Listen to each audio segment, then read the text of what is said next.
মানবতা বিরোধী অপরাধের বিচারে নিজেদের হাতে গড়েছিলেন যে ট্রাইব্যুনাল, আসামি হয়ে সেখানেই প্রথমবার হাজির হলেন সাবেক আইন প্রতিমন্ত্রী কামরুল ইসলাম আর ১৪ দলের সমন্বয়ক আমির হোসেন আমু। জুলাই আগস্ট হত্যা মামলায় গ্রেফতার দেখিয়ে তাদেরকে কারাগারে পাঠিয়েছেন বিচারপতি গোলাম মর্তুজা মজুমদারের নেতৃত্বে ৩ সদস্যের আন্তর্জাতিক অপরাধ ট্রাইব্যুনাল। সাইদুল ইসলামের রিপোর্ট। ১৯৭১ সালের মুক্তিযুদ্ধের সময় মানবতা বিরোধী অপরাধের বিচারে ২০১০ সালে যখন আন্তর্জাতিক অপরাধ ট্রাইব্যুনাল গঠন হয় তখন অ্যাডভোকেট কামরুল ইসলাম ছিলেন আইন প্রতিমন্ত্রী। বিচারের নীতি নির্ধারণে তার ছিল বড় ভূমিকা। ১৪ বছরের মাথায় সেই ট্রাইব্যুনালেই আসামি হিসাবে হাজির হতে হলো কামরুল ইসলামকে। ১৪ দলের সমন্বয়ক আমির হোসেন আমুকেও প্রিজন ভ্যানে করে বুধবার হাজির করা হয় ট্রাইব্যুনালে। ৬ নভেম্বর রাজধানীর ধানমন্ডি এলাকা থেকে গ্রেপ্তার হন আমির হোসেন আমু, আর ১৮ নভেম্বর উত্তরা থেকে গ্রেপ্তার করা হয় কামরুল ইসলামকে।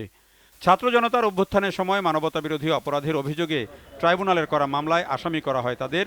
তদন্তের স্বার্থে এই মামলায় তাদেরকে গ্রেপ্তার দেখিয়ে কারাগারে আটক রাখার আবেদন করে প্রসিকিউশন, পরে তা মঞ্জুর করে ট্রাইব্যুনাল। ১৯ জুলাই ২০২৪ তারিখ সারা দেশব্যাপী যখন মানবতা বিরোধী অপরাধ চলমান আছে, গণহত্যা চলমান আছে, তখন ১৪ দলের একটি বৈঠক সংগঠিত হয় গণভবনে। এই বৈঠকে তিনি একজন নেতৃত্বস্থানীয় ব্যক্তি ছিলেন এবং সেই বৈঠকে কারফিউ জারির সিদ্ধান্ত হয়। যারা ওই মিটিংয়ে উপস্থিত ছিলেন, যারা নেতৃত্ব দিয়েছেন, যারা সিদ্ধান্ত দিয়েছেন, এই দুজন আসামি তাদের অন্যতম ব্যক্তি ছিলেন। তারা এই দায় এড়াতে পারেন না। ট্রাইব্যুনাল থেকে এখন পর্যন্ত শেখ হাসিনা সহ ৭০ জনের বিরুদ্ধে পরোয়ানা জারি হয়েছে, ২৫ জনকে গ্রেপ্তার করা হয়েছে। অন্যদের গ্রেপ্তারে সরকারের তৎপরতা চায় প্রসিকিউশন। এখনও অনেক ব্যক্তি গ্রেফতার হননি এবং তারা পলাতক থাকা থেকেও এই মামলার তদন্তে বাধাগ্রস্ত করে বিভিন্ন বক্তৃতা বিবৃতি দিচ্ছেন, যেটিতে আমাদের তদন্ত বাধাগ্রস্ত হচ্ছে। আমরা সরকারের কাছে অনুরোধ জানাচ্ছি যে খুব শীঘ্রই তাদের আইনশৃঙ্খলা বাহিনীকে আরও তৎপর করে, গোয়েন্দা সংস্থাকে তৎপর করে এই পলাতক আসামিদেরকে যেন অতি দ্রুত গ্রেফতার করা।